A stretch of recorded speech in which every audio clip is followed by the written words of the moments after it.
नमस्कार। उदाउँदो सूर्यसँगै नयाँ यात्रा तय गर्ने उद्देश्यले तयार पारिएको रेडियो कार्यक्रम बिहानी बसको पर्खाइमा बस्नुहुने सबै श्रोतालाई स्वागत गर्दछु। म श्रीनारायण। श्रोता साथीहरू, आज नागपञ्चमीको सम्पूर्ण श्रोता, विज्ञापनदाता, शुभेच्छुकवर्ग र रेडियोलाई माया गर्नुहुने सम्पूर्णमा धेरै धेरै शुभकामना व्यक्त गर्दछौँ। भगवान शिवसहित नाग देवताले तपाईँ सबैको रक्षा गर्नुहुनेछ भनी विश्वस्त छौँ। श्रोता साथीहरू, हामीले प्रत्येक दिन विविध विषय वस्तुमा कुराकानी गर्दै आएका छौँ र आज हामीले कुराकानी गर्छौँ स्थानीय सरकार सञ्चालन भइसकेपछिको दलितको अवस्था के छ त? दलित बस्तीमा पनि स्थानीय सरकारले निर्णायक भूमिका खेल्दैछ त? यिनै विषयमा कुराकानी गर्नका निमित्त आज हामीले एउटा दलितको लागि अगुवाई गर्ने र त्यो नेपाल अधिराज्यभरि संस्था खडा गरेर दलितहरूको हक अधिकारको लागि लड्दै आएका व्यक्तित्वलाई निम्त्याउन गइराखेका छौँ। उहाँ हुनुहुन्छ मनोज राम, दलित फाउन्डेसन नेपालका अध्यक्ष र उहाँ विगत लामो समयदेखि दलितको बारेमा कलम चलाउँदै दलितको हक अधिकारका निमित्त लड्दै आउनु भएको छ। र के छ त दलितको अवस्था र अहिले दलित पनि कहाँ कहाँ पुगे त? दलितका छोराछोरी विद्यालय जाँदैछन् त? विद्यालय स्तरबाट हुने विभेदको अन्त्य भयो कि भएन भन्ने विषयमा कुराकानी गर्नको निमित्त यतिखेर हामीसँग प्रत्यक्ष टेलिफोन सम्पर्कमा मनोज राम हुनुहुन्छ। उहाँलाई स्वागत गर्छु। हेलो मनोज रामज्यूलाई हामीले चाहिँ प्रत्यक्ष टेलिफोन सम्पर्कमा ल्याउने प्रयास गरिराखेका छौँ र दलितहरूको अवस्थाको बारेमा कुराकानी गर्छौँ, पिछडिएका वर्गको बारेमा कुराकानी गर्छौँ र पुगेका त्यहाँ अधिकारका बारेमा कुराकानी गर्छौँ र अधिकार सुनिश्चितताको बारेमा पनि कुराकानी गर्छौँ आदरणीय श्रोताहरू। र ती अधिकारहरू सम्पन्न कसरी बनाउने भन्ने विषयमा पनि कुराकानी गर्छौँ। सम्बन्धित निकायको पनि ध्यान आकृष्ट गराउन चाहन्छौँ र दलितका छोराछोरी पनि विद्यालय स्तरमा पढ्नुपर्छ भन्ने पनि हामीले जोरदार रूपमा यो कुराहरू उठान गर्दै आएका छौँ। र आज हामीले दलित अगुवा मनोज रामलाई प्रत्यक्ष टेलिफोन सम्पर्कमा ल्याउने प्रयास गरिराखेका छौँ र उहाँ हामीसँग यतिखेर प्रत्यक्ष टेलिफोन सम्पर्कमा आउँदै हुनुहुन्छ र उहाँसँग हामीले कुराकानी गर्छौँ श्रोताहरू। र हामी दलितको बारेमा कुराकानी गरिरहँदाखेरि दलित सशक्तिकरण त्यसै गरी विभिन्न अभियानहरूलाई नेपाल सरकारले सञ्चालन गरेको छ र यतिखेर हामीसँग मनोजी हुनुहुन्छ। हेलो हजुर, नमस्कार, धन्यवाद। स्वागत छ यहाँलाई बिहानी बहसमा। हजुर नमस्कार, धन्यवाद। अब स्थानीय सरकार सञ्चालनको एउटा कार्यकाल पुरा भइसकेको छ र अर्को कार्यकाल प्रारम्भ भयो भनौँ न। अहिले अब सुरुवाती चरणमा पनि छ र अब 1.5-2 महिना पनि बितिसक्यो। के कस्तो छ त पर्सा जिल्ला लगायत नेपाल अधिराज्यभरि दलितहरूको अवस्था र स्थानीय सरकारले गरिरहेको दलितहरूको बारेमा प्रकाश पारिदिनु न। धन्यवाद। दलितहरूको अवस्था अहिले पनि नेपाल लगायत हाम्रो पर्सा जिल्लाको अवस्था एकदम दयनीय छ। पहिला पनि पछाडि पारिएको थियो, अहिले पनि पछाडि पारिएको छ। कहीँ पनि हाम्रो दलित समाजको प्रतिनिधित्व पहुँच हुन सकेको छैन, हुन दिएका छैनन्। गैर दलित समुदायले अहिले पनि हामीमाथि जातीय भेदभाव व्यापक रूपमा रहेको छ। हाम्रो समाज अहिले पनि शिक्षामा पहुँच हुन सकेको छैन, उच्च शिक्षासम्म पुग्न सकेको छैन। राज्यको प्रत्येक स्थानीय निकायमा निजामती कर्मचारी, प्रहरी लगायत जस्ता राज्यको सेवा सुविधा पाउने स्थानमा पुग्न सकेको छैन। राजनीतिले पनि पछाडि पारिएको छ र ग्रामीण भेगमा पनि अहिले पनि हामीमाथि दमन, शोषण, अत्याचार भइराखेको अवस्था अहिले पनि विद्यमान रहेको छ। यी सबै कुराहरूको अन्त्य गर्नका निमित्त तपाईँ जस्ता शिक्षित व्यक्ति समाजमा केही गर्छु भनेर अगाडि बढेका व्यक्तिहरूको तर्फबाट के कस्ताहरू प्रयास भइराखेका छन् त? हाम्रो तर्फबाट निरन्तर रूपमा दलित समाजको राजनीतिकमा पहुँच, शैक्षिकमा पहुँच, तपाईँको सांस्कृतिक लगायत सबै क्षेत्रमा पहुँच हुनुको साथै जुन हामीमाथि दमन, शोषण, अत्याचार भइराखेको छ त्यसको विरोधमा हामीहरू बोल्ने जस्ता कार्यहरू गर्ने, आवाज उठाउने कार्यहरू गरिराखेका छौँ। दलित समाजको भन्न अगाडि बढाउनको लागि सम्पूर्ण कार्यहरू स्थानीय निकाय, प्रदेश सरकार, सङ्घीय सरकारले गर्ने हो। हामीहरू निरन्तर रूपमा स्थानीय सरकारलाई दबावमूलक क्रियाकलापहरू सञ्चालन गरिराखेका छौँ। हामीहरू समाज परिवर्तनको लागि, समाज रूपान्तरणको लागि भनौँ न दलित समाजलाई लक्षित गरेर दलित दबाव समूह गठन गरेर पनि स्थानीय सरकारलाई हामीहरू दबाव दिइराखेका छौँ र कहीँ कहीँ ठाउँमा हामीहरू क्षमता अभिवृद्धिको कार्यक्रमहरू पनि गइराखेका छौँ र दलित बाल बालिकाहरूको लागि निःशुल्क ट्युसन कक्षा पनि सञ्चालन गरिराखेका छौँ र यो देखाउनको लागि दुनियाँलाई देखाउनको लागि यो राज्यलाई, प्रदेशलाई, स्थानीय सरकारलाई कि हामीहरू चन्दा उठाएर पनि दलित समाजको उन्नति, प्रगति, सशक्तिकरणमा, शिक्षामा लगानी गर्न सक्छौँ भने तपाईँहरू पनि यसमा गर्नु पर्यो भनेर हामीहरू निरन्तर रूपमा खबरदारी हामी गरिराखेका छौँ। तर हामीले यो गरेको कामले पुग्दैन। हजुर, तपाईँले यो कुरा गरिरहँदाखेरि, काम गरिरहँदाखेरि अहिलेसम्म कतिको सार्थकता पाएको छ त? केही प्रतिशत त सुधार उन्मुख भएको होला, के छ अवस्था? हामीले गरेको क्रियाकलापले केही सुधार आएको छ, तर त्यो सुधारले पुग्नेवाला छैन। हामीले गरेका कामहरूबाट पनि उपलब्धि हासिल भएको छ। उदाहरणको रूपमा हामीहरू दलित समुदायको लागि, दलित बालबालिकाहरूको लागि जुन हामीहरू एउटा शिक्षा अभियान चलाएका छौँ, दलित बालबालिकाहरूको लागि शिक्षामा पहुँच, विद्यालय टिकाउ, विद्यालयमा निरन्तरता र तिनीहरूको सिकाइ सुधार हामी अभियान लिएर जुन निःशुल्क ट्युसन कक्षा सञ्चालन गरिराखेका छौँ, त्यसबाट केही उपलब्धि हासिल भएको छ। बालबालिकाहरू निरन्तर रूपमा विद्यालय गइराखेका छन् र तिनीहरूको जुन कमी कमजोरी छ तिनीहरूले सिकाइमा, त्यो सिकाइ पनि सुधार आएको छ। तर यतिले पुग्नेवाला छैन। हामीलो मात्र यो कार्य होइन, यो भनेको स्थानीय निकायले बढी यसमा ध्यान दिनुपर्ने अवस्था देखिन्छ। तिनीहरूले आफ्नो नीति नियम कार्यक्रममा यो कुराहरूले राखेर अगाडि बढ्ने अवस्था देखिन्छ। अब तपाईँहरूकै गाउँठाउँका जनप्रतिनिधि भए, गाउँठैका वडा अध्यक्ष भए, मेयर भए र यी कुराहरू चाहिँ अब राख्नुपर्छ अथवा हाम्रो अधिकार सुनिश्चित गरिदिनुपर्छ, हाम्रो बस्तीमा पनि तपाईँहरूलाई आइदिनुपर्छ र त्यहाँको गतिविधि पनि हेरिदिनुपर्छ भने चाहिँ तपाईँहरूलाई कहिले अवगत गराउनु भएन त? हामी निरन्तर रूपमा गाउँपालिकाहरूको अध्यक्ष, वाडा अध्यक्ष, स्थानीय भनौँ न जनप्रतिनिधिहरूलाई हामीहरू खबरदारी गर्छौँ।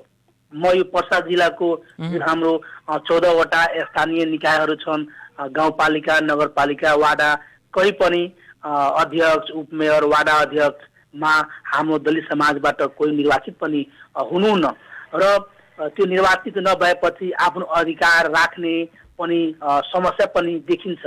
र अर्को कुरा के म जोड्न चाहन्छु भने निर्वाचित जुन दलित महिला सदस्यहरू हुनुहुन्छ त्यो मात्र हो, तर जुन सरकारले, कानुनले जुन दिएको छ कार्यपालिकामा बोर्ड सदस्यहरूमा दलितलाई प्रतिनिधित्व गर्नुपर्छ भनेर त्यसमा पनि कोही पनि गाउँपालिका, नगरपालिकाले राखेका छैनन्। त्यो दलितको नाउँमा अरू जातलाई राखेर त्यो आरक्षण दिइरहेछन्, त्यहाँ स्थान परिपूर्ति गरिराखेका छन्। यसबाट हामी के बुझ्न सक्छौँ?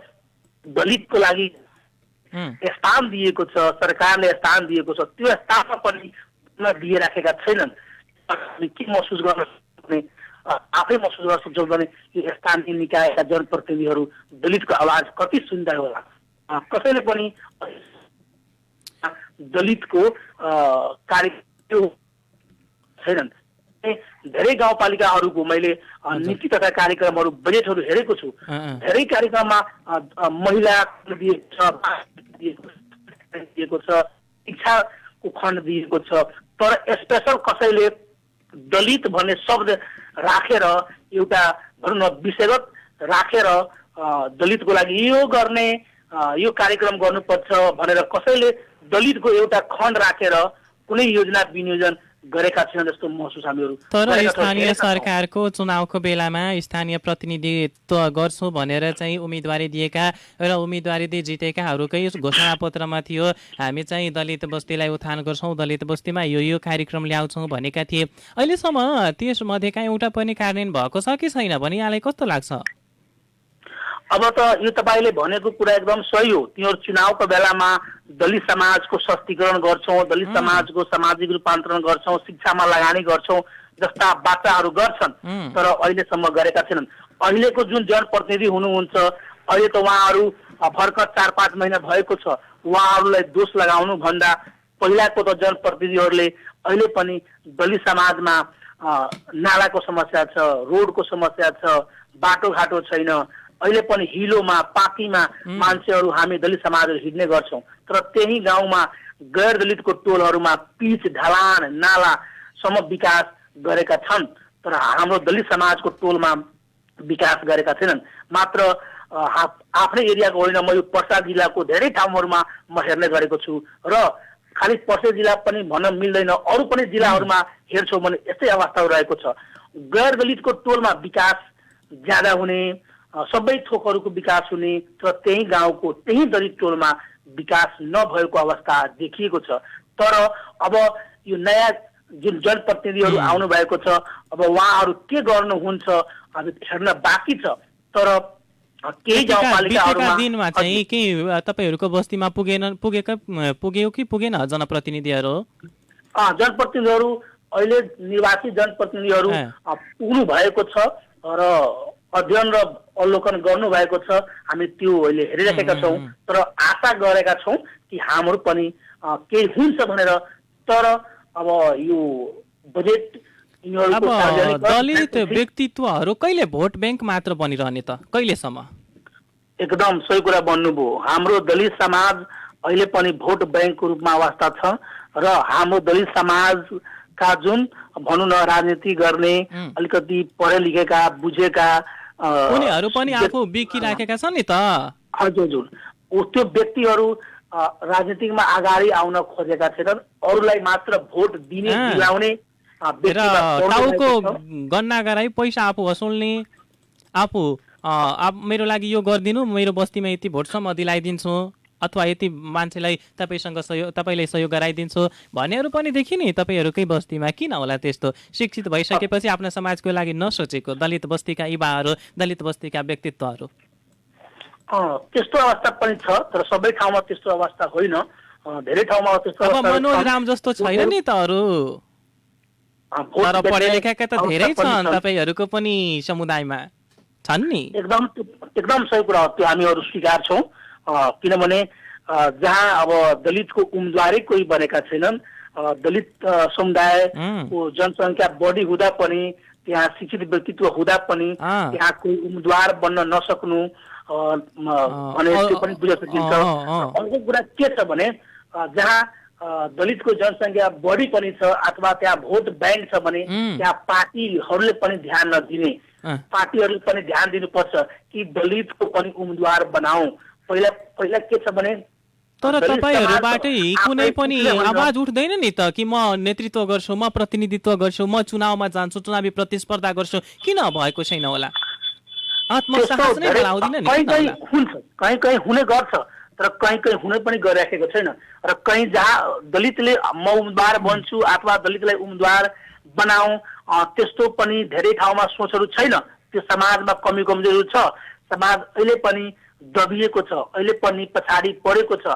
अरूलाई मालिक मान्ने, अरूलाई भनौँ न मुखिया मान्ने अहिले पनि चलन छ। अहिले पनि हाम्रो समाजमा त्यस्तो संस्कार, त्यस्तो मानसिकता अहिले पनि बसिराखेको छ। तर अब यसमा हामीहरू यो बदल्नको लागि, यसलाई रूपान्तरण गर्नको लागि लागि परेका छौँ र धेरै ठाउँमा हामीहरू सङ्घर्ष गरेर हामीहरू त्यहाँ बदलाव पनि ल्याएका छौँ, दलित उम्मेदवार पनि बनाएका छौँ र चुनाव पनि लडाएका छौँ। हामी जितेका छैनौँ, हारेका छौँ हाम्रो दलित समाजका टिम, तर धेरै ठाउँमा हामीले उम्मेदवार बनाएका छौँ र प्रयास गरेका छौँ र गर्ने पनि छौँ।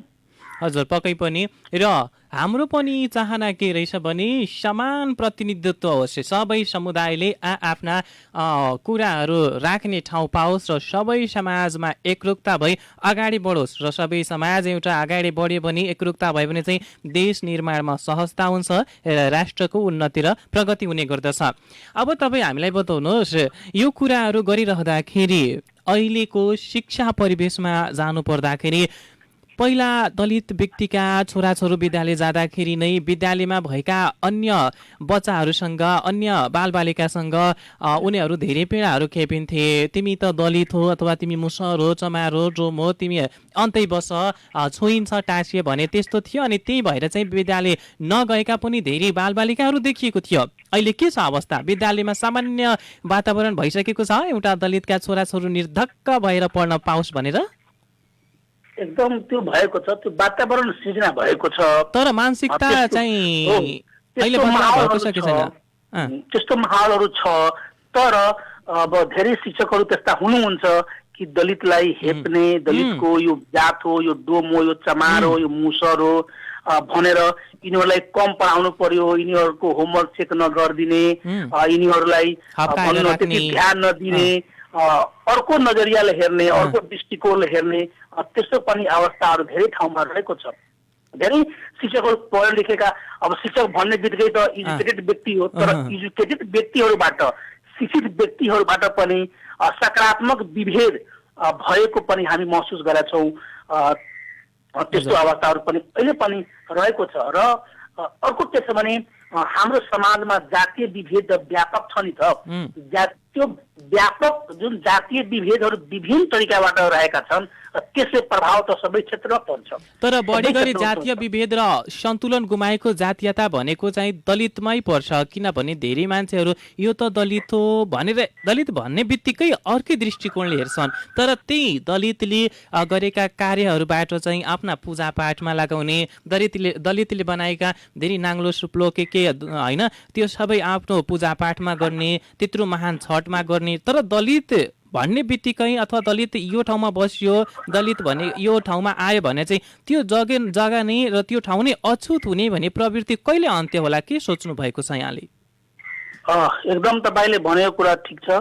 हामीले बनाएका सम्पूर्ण कार्यमा हामीहरू सहभागी हुने, सम्पूर्ण हामी निर्माण गर्ने, तर हामीलाई अछुत भन्ने, दलित भन्ने, हजुर उहाँहरू दलित भन्ने शब्दलाई यो के भन्छ भने नछुने, पानी नचल्ने, केही नछुने जातमा बुझ्नु भएको छ। तर दलित भनेको त्यो होइन, दलित भनेको एउटा वर्ग हो, एउटा समुदाय हो। यो जातहरू, यो दलित समुदायहरू यो केटेगोरीमा पर्छ, पछाडि पारिएका, राजनीतिमा पछाडि छैन, सबै क्षेत्रमा पछाडि पारिएको अवस्थालाई जातिगत एउटा भनौँ न वर्गीकृत गरिएको छ, वर्गीकृत गरिएको छ। तर समाजले के बुझेको छ भने यो दलित भनेको यो छुवाउने जात हो। मलाई लाग्छ भने जबसम्म एउटा सामाजिक क्रान्ति आउँदैनन्, यो दलितको एउटा ठुलो आन्दोलन हुँदैन, तबसम्म सायद यो बदल्नेवाला छैन। अहिले पनि हेरिराखेका छौँ, शिक्षित समाज पनि, शिक्षित व्यक्तित्वहरू पनि अहिले हामीसँग छुवाछुत अहिलेसम्म कुनै पनि नेता, कार्यकर्ता, प्रतिनिधिले मुसहर बस्ती, डोम बस्ती अथवा भनौँ न दलित बस्तीमा बसेर खाना खाएको कुनै पनि तस्बिर तथा भिडियोजहरू देखिएको छैन नि। अनि कसरी हुन्छ त समाजको सन्तुलित वातावरण बनाउने? पुरै मानसिकता छ यो। जबसम्म यो शिक्षित व्यक्तित्वहरू, गैर दलितमा जो शिक्षित हुनुहुन्छ, जो राजनीतिकमा पहुँचमा हुनुहुन्छ, निर्वाचित जनप्रतिनिधि हुनुहुन्छ, विधायक हुनुहुन्छ, सांसद हुनुहुन्छ, मन्त्री हुनुहुन्छ, जबसम्म उहाँहरू खुलेर लाग्नुहुन्न, खुलेर हाम्रो सङ्घर्षमा, हाम्रो विभेदमा उहाँहरू सक्रिय हुनु नभने तबसम्म सायद अन्त हुन सक्दैन। किनभने विभिन्न बहानामा सकारात्मक तरिकाले, देख्न नसकिने तरिकाले पनि सामाजिक विभेद अहिले पनि कायम छ। तपाईँलाई उदाहरणको रूपमा म के भन्न चाहन्छु भने जब गाउँघरमा बिहे र जयन्तीको समय आउँछ, त्यति बेला भोज भतेर हुन्छ भने गैर दलितहरू दलितको भोजमा खान आउँदैनन्। यो एकदम प्रष्ट छ, मैले हेरेको छु। र कुनै व्यक्ति गैर दलितहरू दलितको भोजमा खान आएपछि के गर्छन् भने त्यहाँ पहिला भनिदिएका हुन्छन्, हाम्रो समाजका व्यक्तिहरू त अलि डराउँछन्, अलि डराएका र बसेका हुन्छन्, त्यसले के भनिदिया हुन्छ भने तिमी अर्को जातबाट, हाम्रो जातबाट गैर दलित मिस्त्री राख्ने, खाना पकाउने र त्यो खाना चलाउने, पसक्ने मान्छे पनि गैर दलित राख्ने, त्यसपछि हामी खान आउँछौँ।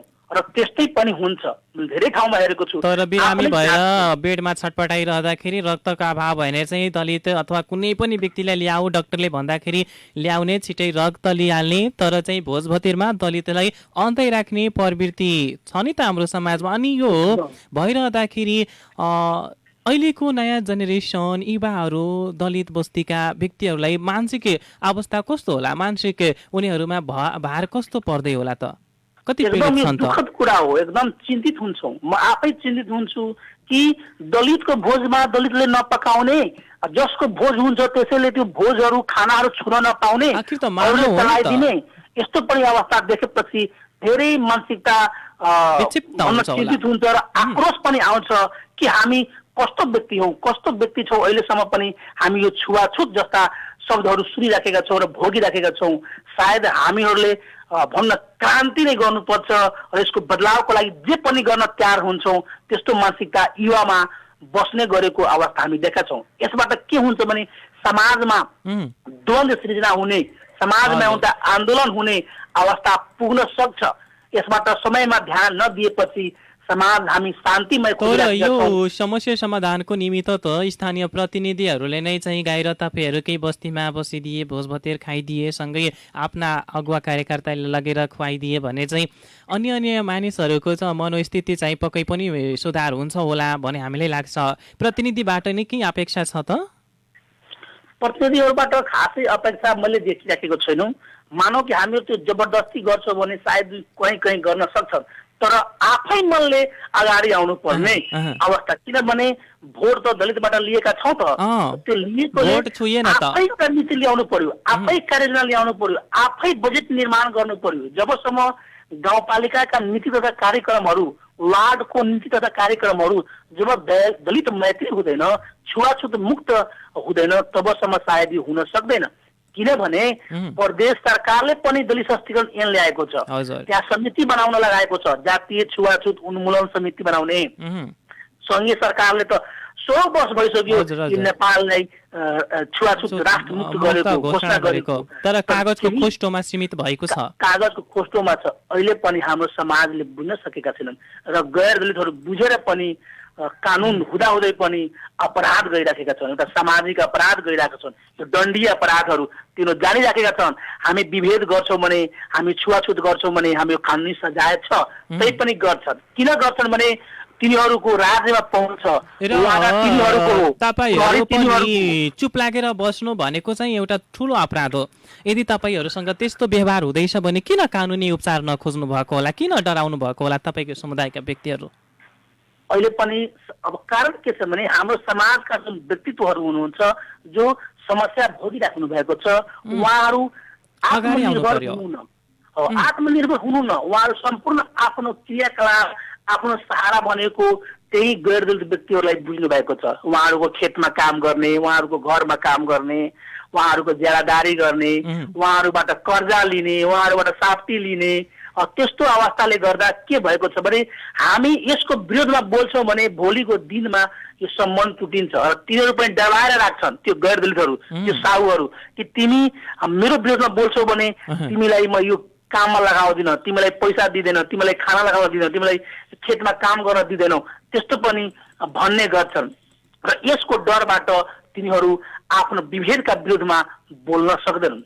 तर हामीहरू हाम्रो संस्थाको मार्फत भनौँ न, हाम्रो जुन पिस प्रोजेक्ट फाउन्डेसन नेपाल छ, अलिक प्रदेशभरि हामी काम गर्ने योजनामा छौँ, तर पासा जिल्लालाई बढी हामी लक्षित गरेर काम अगाडि बढाएका छौँ र हामी निरन्तर रूपमा यसलाई खबरदारी गर्नेछौँ। छुवाछुतको विरोधमा हामीहरू क्रियाकलापहरू गर्नेछौँ। यसको अन्तको लागि हामीहरू काम गर्नेछौँ। सामाजिक रूपान्तरणका लागि दलितको एउटा समानता होस्, दलित एउटा निर्णायक तहमा पुगोस्, त्यस्तो उद्देश्यका साथ, शिक्षा लगायत उद्देश्यका साथ हामीहरू यसलाई अगाडि बढाउँछौँ र यसको लागि हामीहरू स्थानीय जनप्रतिनिधिहरूलाई हामीहरू खबरदारी गर्छौँ, उहाँहरूलाई दबाव सिर्जना गर्छौँ, उहाँहरूलाई कार्ययोजना दिन्छौँ। त्यस्तो हामीले निरन्तर छलफल गर्ने योजना राखेका छौँ सर। पक्कै पनि हामीले यो कुरा गरिरहँदाखेरि दलित बस्तीका व्यक्तित्वहरू सुन्दाखेरि उनीहरूमा आशा पालाको होला र अहिले अब युग पनि बदलिँदैछ र नेतृत्वकर्ता पनि बदलिए र समय अन्तरकाल पनि बदलिँदैछ। पक्कै पनि बदलिँदो परिस्थिति सँगसँगै मानसिक स्थिति पनि हाम्रा समाजका उच्च ओहदाका भनिने व्यक्तित्वहरूको पनि बदलिनेछ र एक दिन पक्कै पनि तपाईँले भनेको कुरा, उठाएको कुराहरू पनि सार्थकता पाउनेछ, तर बिस्तारै हुनेछ पनि हामी पनि बुझेका छौँ। किनभने जाडा गाडेर बसेका यी सोच र मानसिकतामा पलाएको थुप्रै लामो समयदेखिको यो जाडा चाहिँ उकिल्न अलिक टाइम लाग्छ। अब हामी कार्यक्रमको अन्त्यमा छौँ। अन्त्यमा जाँदा जाँदै जनप्रतिनिधि र जनतालाई के भन्नुहुन्छ? जनप्रतिनिधिहरूलाई म के अनुरोध गर्न चाहन्छु भने तपाईँहरू नीति तथा कार्यक्रम र बजेट निर्माण क्रममा हुनुहुन्छ।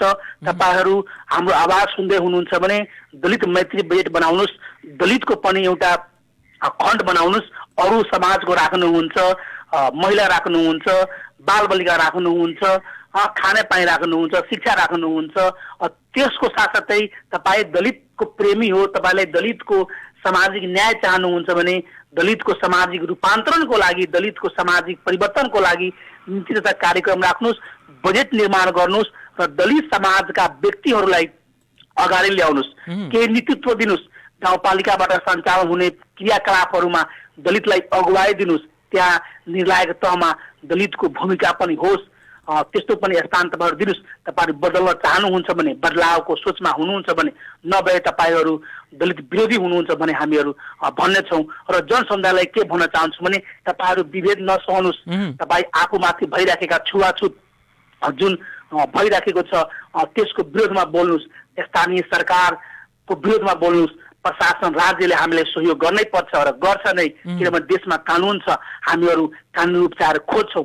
त्यसको लागि तपाईँहरू नडराउनुहोस्। त्यसको साथमा हामीहरू जस्ता व्यक्तिहरू, हाम्रो संस्था लगायत हाम्रो एजुकेटेड टिमहरू तपाईँहरूको साथमा रहनेछौँ।